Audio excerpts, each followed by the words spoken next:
Assalamualaikum warahmatullahi wabarakatuh. Selamat pagi teman-teman. Ya, bagaimana kabarnya hari ini? Semoga baik-baik saja ya. Jadi hari ini kita akan belajar dengan ini. Ada yang tahu ini? Ya, ini adalah sempoa. Yaitu dia ini alat bantu hitung yang membantu kita berhitung dengan cepat, tepat dan juga teratur. Nah, pada kesempatan kali ini kita akan belajar tentang bagian-bagian apa saja yang ada di sempoa ini. Terus kemudian kita juga akan belajar bagaimana cara menghitung dan juga menggunakan sempoa dengan baik dan juga benar. Nah, kemudian selama pembelajaran ini kita fokus ke sempoa ya. Kita fokus ke gerakan ini, gerakan dari manik-maniknya. Jadi yang belum jelas nanti boleh bertanya. Nah, sekarang kita perhatikan sempoa yang ada di depan kita. Nah, ini kalau semuanya kecil, saya menggunakan proyektor ya untuk memperbesar tampilan.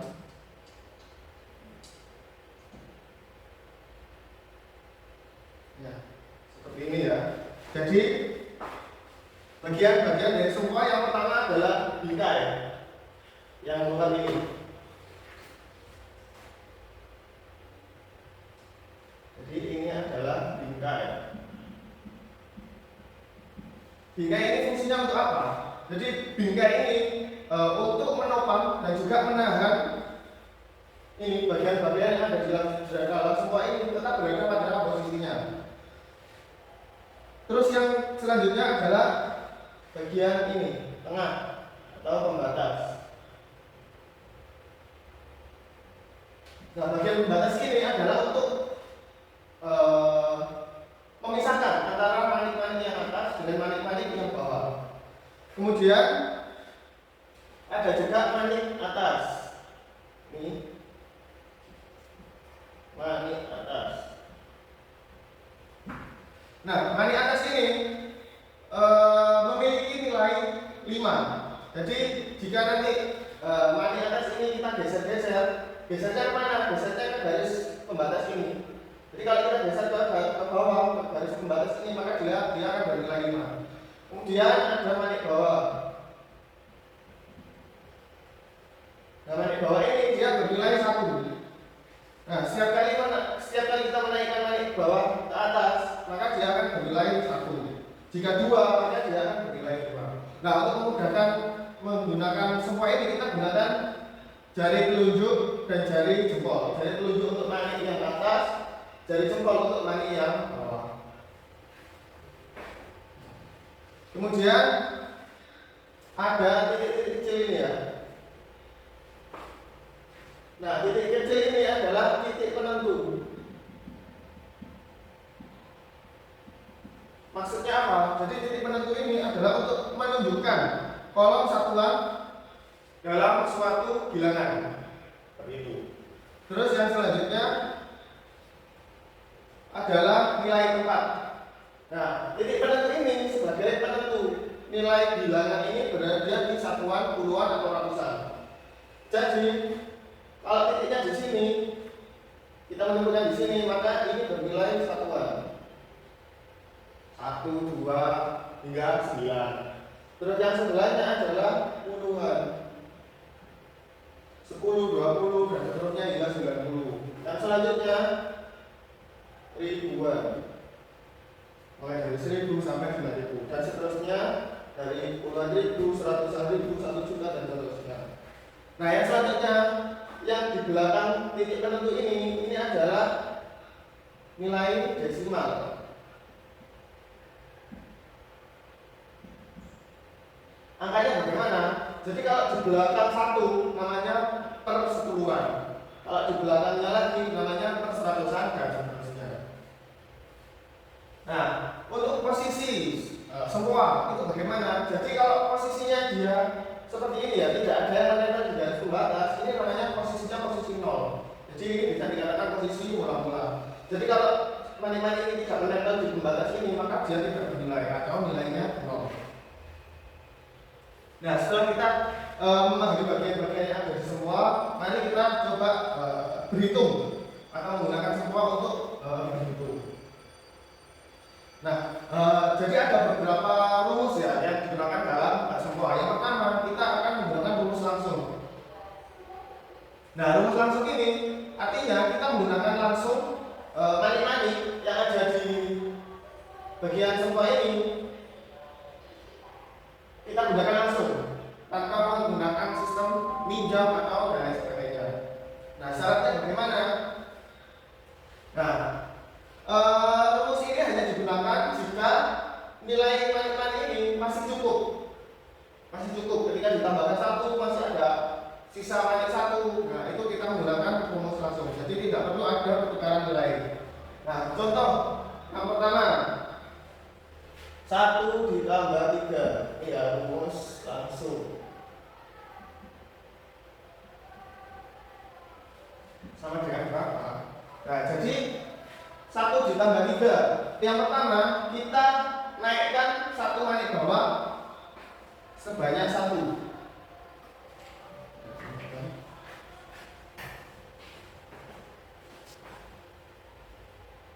Kita naikkan 1.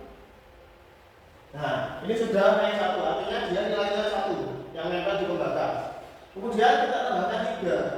Nah, kita lihat di posisi bawah ini kan masih ada 3 manik. Nah, kita naikkan 3. Nah, jadinya berapa? 1, 2, 3, 4. Jadi 1 tambah 3 sama dengan 4. Itu ya.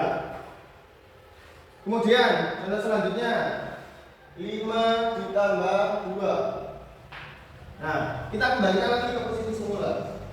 Nah, ini ya posisi 0 ya. 5, maka kita turunkan manik atas ke garis pembatas ini. Nah, ini nilainya 5 karena sudah nempel. Kemudian kita tambahkan 2. Kita naikkan manik yang bawah sebanyak 2. Nah, sudah naik 2.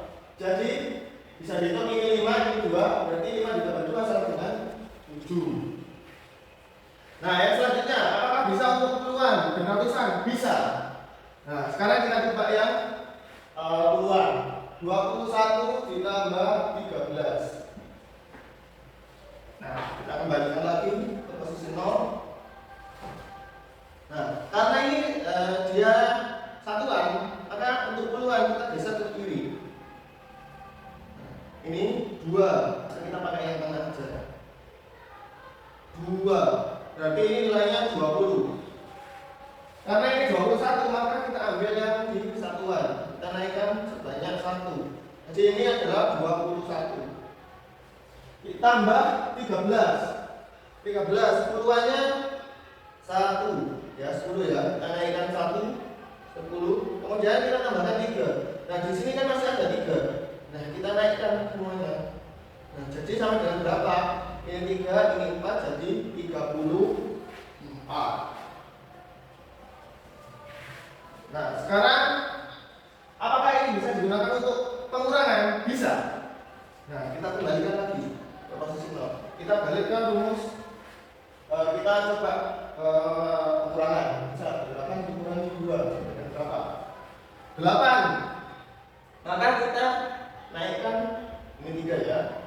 Ini 3, terus kemudian ini 5 kita turunkan. Nah, ini 8 dikurangi 2. Nah, dikurangi berarti manik-manik ini harus dikembalikan ke posisi semula. Nah, ini ada 3 satuan. Dari 5 satuan jadi 8. Kita kurangi 2. Yang mana yang kita kurangi? Yang bawah. Jadi yang bawah kita turunkan 2. Jadi 8 dikurangi 2 sama dengan 5, 1, 6. Kalau puluhan bagaimana? Contoh 38 dikurangi 23. Nah, kita melakukan, kita naikkan 3, kita buat 38. Ini 38 berarti 5 turun, 3 naik. Nah, jadi ini 38. Dikurangi 23. 2 di puluhan kita turunkan. Kemudian 3 di satuan kita turunkan. Jadi berapa? Jadi 5, 1 sebagai puluhan dan 5 sebagai satuan, yaitu 15. Nah, dari sini bisa kita lihat bahwa rumus langsung itu digunakan jika manik-manik ini masih cukup. Jadi tidak perlu bantuan atau tidak perlu meminjam ke manik-manik yang lainnya. Nah, yang selanjutnya baru kita masuk ke rumus yang pakai pinjam ya. Rumus kawan kecil. Nah, rumus kawan kecil ini maksudnya gimana? Jadi kawan kecil ini kita berpatok pada angka 5. Jadi berapa angka di bawah 5 yang dijumlahkan adalah sama dengan 5, itu namanya kawan kecil. Contohnya 1 kawan kecilnya berapa? 4. 2 kawan kecilnya berapa? 3. Dan yang lain. Pokoknya yang penting yang jumlahnya harus sama dengan 5, angka di bawah 5. Nah, contohnya misal 8 ditambah 4. Nah, dari 0 ya. Kita bikin angka 8. 5 dan 8. Oh, sorry. 1 ditambah 4. 1 ditambah 4. Kita lakukan semua, kita naikkan 1. Terus kemudian kita tambahkan 4. Nah, di sini kan tidak ada 4 ya, hanya ada 3. Caranya gimana? Nah, pakai kawan kecil. Kawan kecilnya 4 berapa? 1. Nah, gimana? Nah, kita turunkan ini, panik-panik yang atas, panik atas. Nah, kemudian kita turunkan 1 karena kawan kecilnya 4 adalah 1. Jadi 1 ditambah 4 sama dengan 5. Nah, kita pakai contoh yang lain ya. 2 ditambah 3. Kita nolkan, terus kemudian kita naikkan 2. 2 ditambah 3. Ada angka 3? Di sini tidak ada ya, cuma ada 2. Jadi kita pakai kawan kecil. 2 ditambah 3. Maka 5 ini kita turunkan. Kawan kecilnya 3 adalah 2. Jadi 5 kita turunkan, kawan kecilnya 3, 2 kita turunkan. Jadi sama dengan 5. Kita pakai yang lebih besar. Contohnya 34 ditambah 2. Misal kita nolkan. Kita bikin angka 34. Ini 30.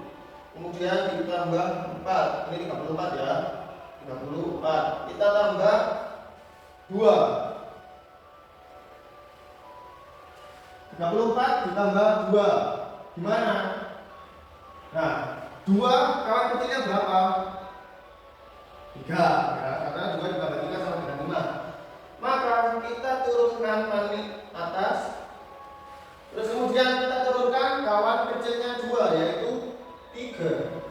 Nah, jadi dari sini kita bisa lihat 34 ditambah 2 sama dengan 30, ini 5, ini 1, berarti 36. Kalau pengurangan bagaimana? Contoh 45 dikurangi 3 berapa? Kita nolkan. Kita bikin 45. Ini agak jelek ya.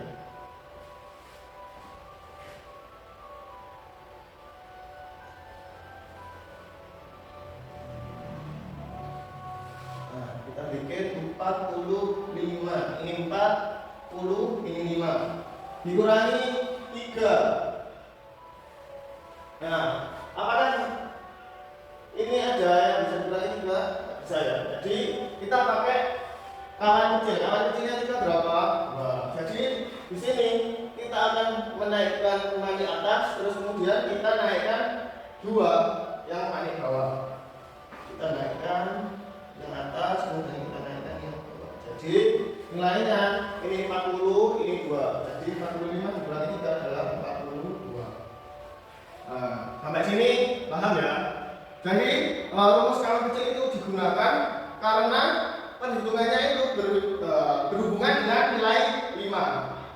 Jadi manik ini hanya bernilai jika menempel ke batang yang tengah ya. Nah, jika masih bisa dihitung langsung, maka kita tidak perlu menggunakan kawan kecil. Selanjutnya adalah kawan besar. Terus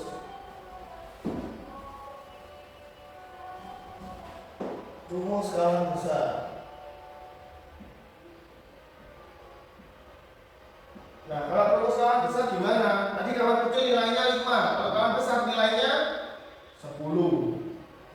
ya. Jadi rumus kawan besar ini digunakan ketika penjumlahannya itu melewati nilai angka 9 dan kita perlu menukar dengan urutan. Contohnya 8 ditambah 4. Kita nolkan terlebih dahulu. Kita naikkan 8. Kita naikkan 8 ya. Nah, kemudian ditambah 4. Di sini apakah bisa ditambah 4? Tidak bisa ya, karena ini nilainya cuma 1. Maka caranya adalah kita naikkan angka puluhan 1. Kemudian kita cari kawan besarnya 4. Kawan besarnya 4 berapa? 6. Jadi kawan besar ini kayak yang kawan kecil ya, tadi kan 5. Kalau ini kawan besar itu jumlahnya 10. Seperti 1 sama 9, 2 sama 8, 3 sama 7, 4 sama 6, dan seterusnya. Maka ini kita turunkan 6, 5, dan 1. Maka hasilnya berapa? Ini 10, ini 2, jadi 12. Contoh lainnya 38 ditambah 4. Kita bikin 38. Ini ya. Jadi ini 30, ini 8. Kita tambahkan 4. Ini tidak bisa. Maka kita naikkan yang puluhan 1.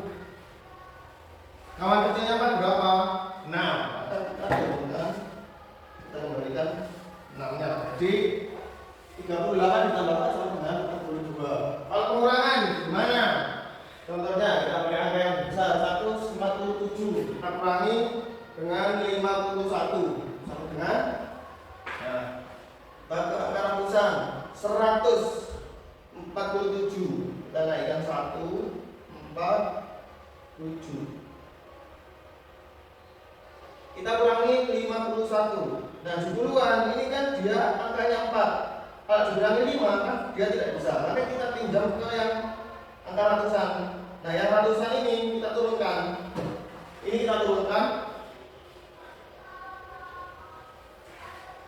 Nah, kalau besarnya 5 berapa? Ya, 5. Maka 5 ini kita naikkan. Terus kemudian 1 ya, karena 51 ya. Jadi satunya kita turunkan. Jadinya berapa? 147 dikurang 51. Sorry, ini harusnya di bawah. Ya, ulang ya. Jadi 147 dikurang 51. Maka ini kita turunkan. Terus kemudian ini juga kita turunkan. 1-nya kita turunkan. Jadi berapa nilainya? Ini 96. Jadi 147 dikurang 51 96. Nah, sampai sini bisa dipahami ya untuk kawan besar. Jadi kawan besar ini digunakan jika penjumlahannya melewati angka 9. Nah, kita menukar satuan menjadi puluhan. Seperti itu. Nah, selanjutnya pakai gabungan. Nah, ini gabungan antara kawan besar dan kawan kecil. Nah, ini lebih kompleks ya. Nah, untuk operasi gabungan ini kita menggunakan kawan besar dan juga kawan kecil dalam perhitungan. Jadi kita gunakan dua-duanya ya. Contohnya 7 ditambah 5. 7 ditambah 6 aja. 7 ditambah 6 kita turunkan, kita nolkan, kita bikin angka 7. Bentar, baterainya habis.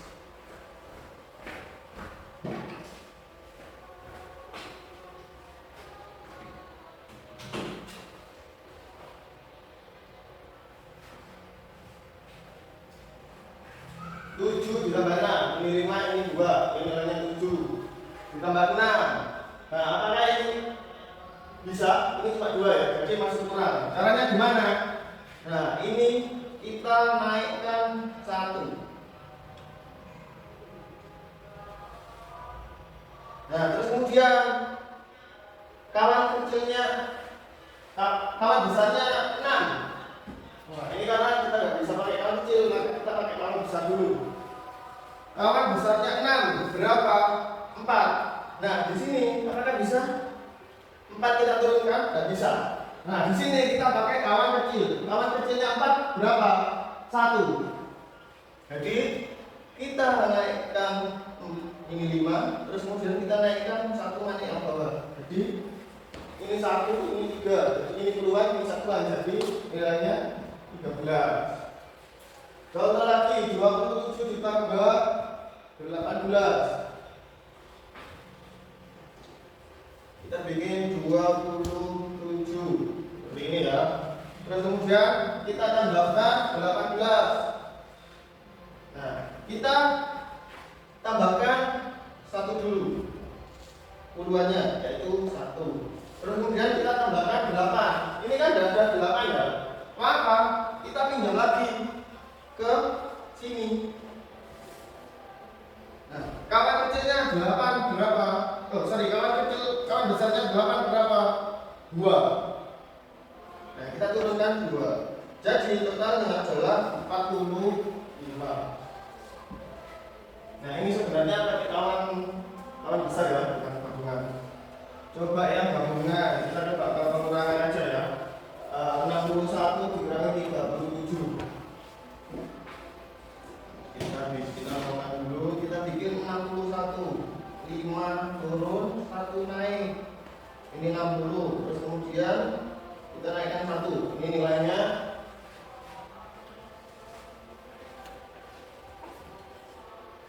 Nah, ini nilainya 61.